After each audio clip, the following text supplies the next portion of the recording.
नमस्कार प्यारे बच्चों, मैं आरती आप सबका आरती एजुकेशन वर्ल्ड में स्वागत करती हूँ।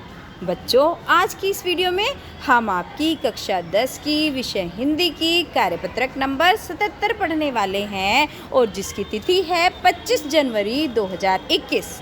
बच्चों, जैसा कि आप जानते हो कि हमने ग्रामर में रस भी पढ़े थे, जो हमारी व्याकरण है उसमें रस पढ़े थे, वाच्य पढ़े थे।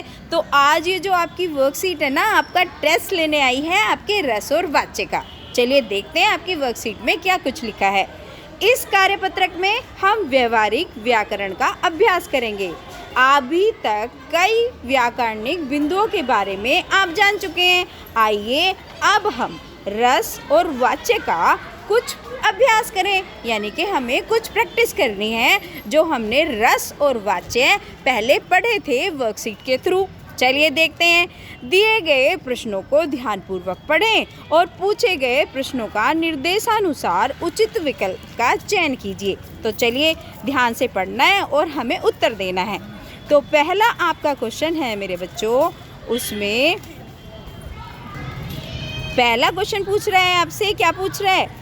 डैश को रसराज कहा जाता है। तो किसको रसराज कहा जाता है? जो हमारा श्रृंगार रस होता है ना, उसको हम क्या बोलते हैं? उसको हम रसराज बोलते। क्वेश्चन पूछा गया है।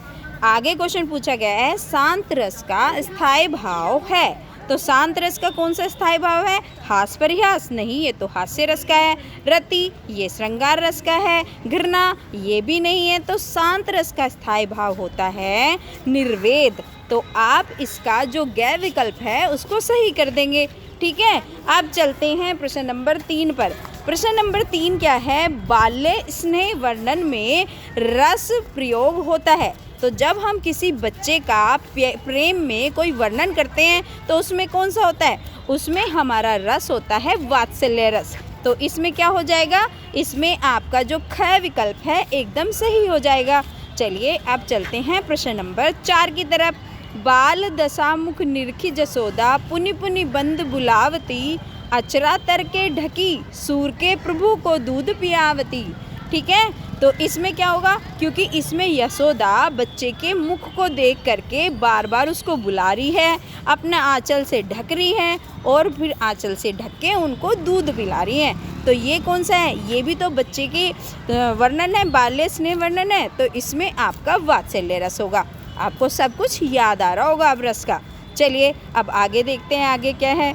आगे जो आपका प्रश्न नंबर 2 है मेरे बच्चों, उसमें आपको सूर्योदय होने पर पक्षी बोलने लगे, इसमें वाच्य की पहचान करनी है।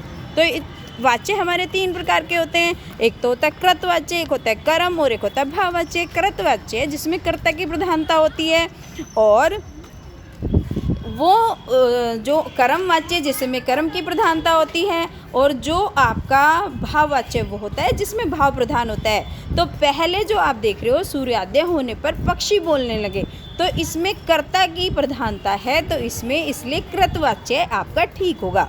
दूसरा है सोहन से चला नहीं जाता। तो अब चला नहीं जाता, इसमें कर्म की प्रधानता है क्योंकि चलने पे ज़्यादा फोकस दिया गया है, तो ये हो गया आपका कर्मवाच्य। ठीक है, अब तीसरा है आज हमें गणित पढ़ाया गया। तो इसमें हमें गणित पढ़ाया गया, इसमें क्या आ जाएगा? इसमें भी आपका इसमें बच्चों, इसमें जो ये सेकंड वाला था ना, इसमें आपका ये ऑप्शन नहीं, ये आपका भाव है। चला नहीं जाता, ये आपका भाववाच्य होगा। और इसके बाद आपका जो थर्ड है, आज हमें गणित पढ़ाया गया, इसमें होगा आपका कर्मवाच्य। ठीक है, ये आपका कर्मवाच्य है। बुढ़ापा अपने आप में एक रोग है। तो ये कौन सा है? बुढ़ापा यानी कि क्या है? भाव है। तो ये हो गया आपका भाववाच्य। तो माय डियर स्टूडेंट्स, ये आज की आपकी जो वर्कशीट थी उसका क्वेश्चन नंबर 2 भी हो गया। अभी तक कोविड ख़त्म नहीं हुआ है, तो कोविड की लड़ाई में सुरक्षित रहने के लिए आप घर से निकलते वक्त हमेशा आप मास्क ज़रूर पहनें। तो बच्चों, अपनी वर्कशीट आप कर लीजिए और प्लीज़ वीडियो को लाइक करिए, एक प्यारा सा कमेंट छोड़िए, अपने दोस्तों के साथ भी शेयर करिए, और अगर आप चैनल पर नए आए हैं तो सब्सक्राइब करना बिल्कुल ना भूलें। Thank you students.